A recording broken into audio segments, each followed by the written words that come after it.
अब अपने मुंह से भी कुछ बोल लेना, गूंगे बन के उधर खड़े ना हो जाना। मैं बोलता हूँ, बोलने का मौका तो दो। मेरे सामने तुम्हारी जुबान बड़ी चलती है, अपने भाई और भाभीियों के सामने तो कुछ नहीं बोलते। बस बस बस बच्चा, बाबे के आस्थाने पे आके बाबे को बताना है, आपस में एक दूसरे के साथ मीटिंग नहीं करनी।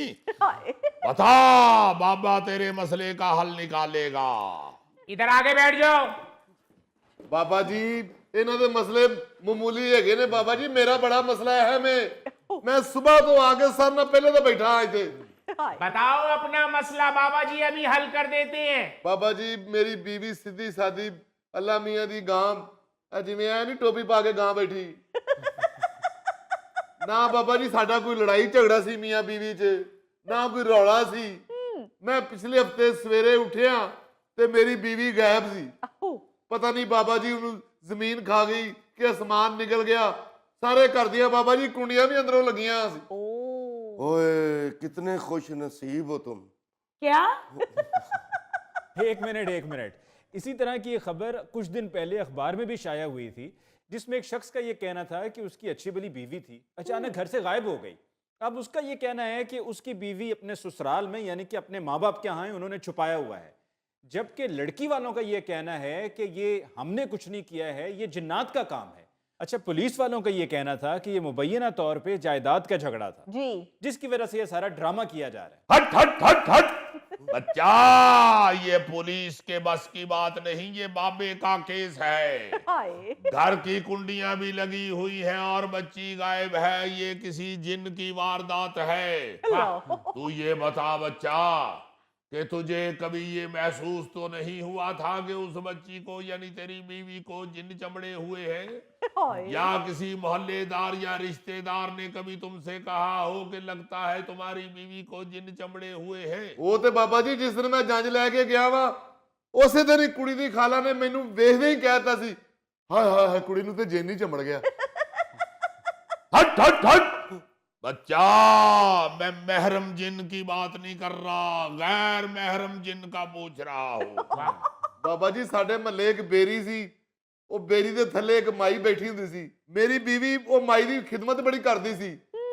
बस कुछ दिनों तो माई भी गायब है ते मेरी बीवी भी गायब हो गई। लो लापड़ जी का गुटकू जन्म बोले, लापड़ जी का गुटकू फिर जीन किनारे, फिर जीन किनारे, फिर जीन किनारे, दल्ले दल्ले दल्ले दल्ले दल्ले। बेटा ये सारा काम ही उस बेरी की वजह से खराब हुआ है। उस बेरी के ऊपर जिन्नों का 5 स्टार होटल है, जहां वो अपने कारपोरेट के फंक्शंस और अपनी कॉन्फ्रेंसें भी करते हैं। वहां पे सिर्फ लोकल जिन नहीं, इंटरनेशनल जिन भी चक्कर लगाते रहते हैं। मगर तू फिक्र ना कर, बाबा भी इंटरनेशनल है। बाबा इंटरनेशनल जिन्नों को भी काबू कर लेता है। अरे वाह, हो जा तैयार, नीले पानी में 2-3 काले कतरे डाल के हल्की सी नमी वाली मिट्टी डाल के धागे में परो के पकड़ा दे मुझे। हट हट हट हट हट हट। खुदा का खौफ खाओ भाई, ये सीधा सीधा पुलिस का केस है। कहां तुम बेरी पे जिन्नों की कॉन्फ्रेंसें कराते फिर रहे हो? बाबूजी मैंने तो अपनी बीवी को ढूंढ कर लाने वाले के लिए 5 लाख रुपया इनाम भी रखा है। 5 लाख इनाम? आप मुझे भाभी का औलिया बताएं, मैं आजकल फारग ही होता हूँ। खबरदार, तुम हमारे बिजनेस में, मेरा मतलब है कि हमारे काम में टांग मत अड़ाओ। तो तुम बताओ यार। ओ यार तुम मशीनी चूचा नहीं ढूंढ सकते, तुम मेरी बीवी को क्या ढूंढ के लाओगे? बाबा जी मेरे शोहर पे भी नजर डाल दें, ये तो अपने घर वालों के बिल्कुल नीचे लगा हुआ है। वो कहते हैं दिन है तो ये कहता है दिन है, वो कहते हैं रात है तो ये कहता है रात है। बाबा जी वो पूछते ही दिन लेने में दिन ना कमा ते की कमा। रात दा पूछते ही रात लेने उसले फिर मैं रात ही कहना हुंदा है। हट हट हट बच्चा, अगर अपने बहन भाइयों के नीचे ही लगना था तो शादी क्यों की थी? नीचे ही लगे रहो, मगर जगह बदल लो। अल्लाह ने नई जगह दे दी है, अब बीवी के नीचे लग जा। बाबा जी मैं इसका भी ताबेदार हूँ, मगर इसको एतराज है कि मैं अपने बहन भाइयों का कहना क्यों मानता हूँ। तुम्हारे सारे भाइयों ने अपना अपना कारोबार सेट कर लिया है, एक तुम ही हो जो घर का सौदा सलफ लाने में और भाई के बच्चों को स्कूल छोड़ने में मसरूफ रहते हो। ਬਾਬਾ ਜੀ ਇਹਨਾਂ ਦਾ ਮਸਲਾ ਲੰਬਾ ਹੈ, ਮੇਰਾ ਤੇ ਛੋਟਾ ਜਿਹਾ ਇਸ਼ੂ ਹੈ। ਮੇਰੀ ਚਨਿਆਂ ਦੀ ਦੁਕਾਨ ਹੈ ਜਨਾਬ, ਤੇ ਚਨੇ ਮੇਰੇ ਲਓ, ਇਹ ਛੋਟਾ ਜਿਹਾ ਇਸ਼ੂ ਹੈ?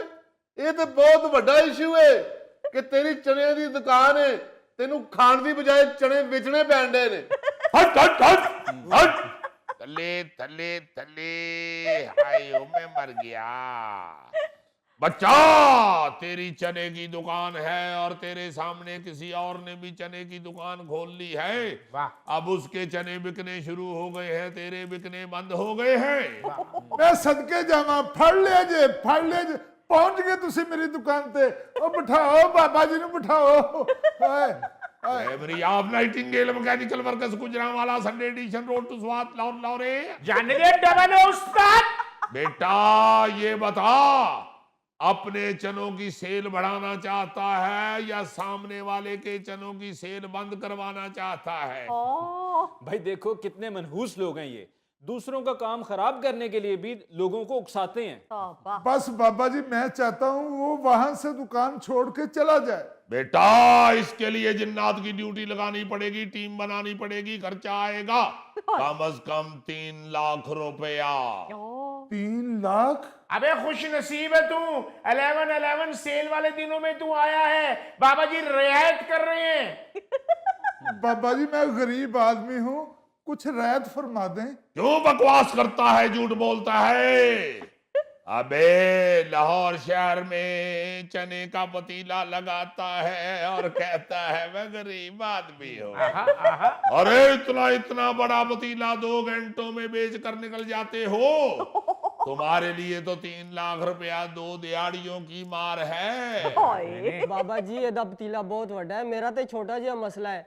जिस तरह बाबर आजम ने कितनी देर बाद सेंचुरी बढ़ा के कम बैक कर लिया, इसी तरह मेरा भी कम बैक करा दो। ਓਏ ਉਹਨੇ ਤਾਂ 100 ਸਕੋਰ ਬਣਾਇਆ ਹੈ, ਤੂੰ ਤੇ 100 ਤੱਕ ਗਿਣਤੀ ਗਿਣੇਗਾ ਤੇ ਥੱਕ ਜਾਏਗਾ। हट हट हट हट हट बच्चा, तेरे बल्ले पे हासदों ने कील ठोके हुए हैं। जी बाबा जी एंदियां परजाइयां ने साडे कमरे दे बूहे पीछे किल ठोके हुए ने। ਉਹ ਜਾਨ ਦੇ ਖੁਦਾ ਦਾ ਵਾਸਤਾ ਹੀ ਉਹ ਕੱਪੜੇ ਟੰਗਣ ਵਾਸਤੇ ਮੈਂ ਆਪ ਠੋਕੇ ਨੇ। ਤੁਸੀਂ ਤੇ ਉਹਨਾਂ ਦੀ ਸਾਈਡ ਲੈਣੀ ਹੈ। ਬਾਬਾ ਜੀ ਮੇਰੇ ਪਤੀਲੇ ਥੱਲੇ ਇੱਕ ਦਿਨ ਤਵੀਜ਼ ਵੀ ਨਿਕਲੇ ਸਨ। ਹਾਂ ਬਾਬਾ ਜੀ ਸਾਡੇ ਬਿਸਤਰੇ ਥੱਲੋਂ ਵੀ ਤਵੀਜ਼ ਨਿਕਲੇ ਸਨ। ਓਏ ਉਹ ਟੀ ਬੈਗ ਸਨ, ਉਹ ਖੁਦਾ ਦਾ ਵਾਸਤਾ ਹੀ। ਟੀ ਬੈਗ ਨਹੀਂ ਸਨ, ਤਵੀਜ਼ ਹੀ ਸਨ। ਬਾਬਾ ਜੀ ਮੇਰੀ ਬੁੱਢੀ ਤੇ ਲੱਭ ਦਿਓ, ਮੈਨੂੰ ਤਾਂ ਦੂਜੀ ਵਾਰੀ ਰਿਸ਼ਤਾ ਵੀ ਕਿਸੇ ਨੇ ਨਹੀਂ ਦੇਣਾ। ਬਾਬਾ ਜੀ ਇੱਕ ਵਾਰੀ ਤੁਸੀਂ ਇਹਨਾਂ ਦੀ ਜਾਨ ਇਹਨਾਂ ਦੇ ਘਰ ਵਾਲੇ ਕੋਲੋਂ ਛਡਵਾ ਦਵੋ, ਤੁਸੀਂ ਜਿੰਨਾ ਹਦੀਆ ਕਹੋਗੇ ਮੈਂ ਦੇਵਾਂਗੀ। हक हक हक फिक्र ना कर बच्चा, बाबे के पास हर किस्म का तावीज मौजूद है। ਬਾਬਾ ਜੀ ਕੋਈ ਐਸਾ ਵੀ ਤਵੀਜ਼ ਹੈ ਕਿ ਨਕਾਈ ਚੜੇਲ ਮਗਰੋਂ ਲੈ ਜਾਏ। लापड़ जी का गुटकू जनमन बोले, लापड़ जी का गुटकू फिर जीन कनारे। तल्ले तल्ले हट हट हट जा बच्चा, मुवक्किलों ने इशारा दे दिया है।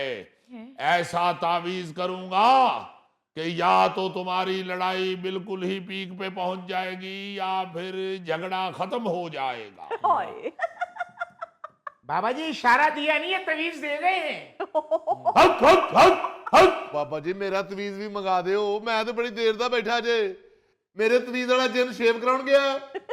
ओ यार खुदा का खौफ करो, क्यों इन लोगों के फ्रॉड में आते हो? अच्छे भले समझदार लोग हो, जिन्नात हैं सही, लेकिन वो लोगों के काम के लिए नहीं है।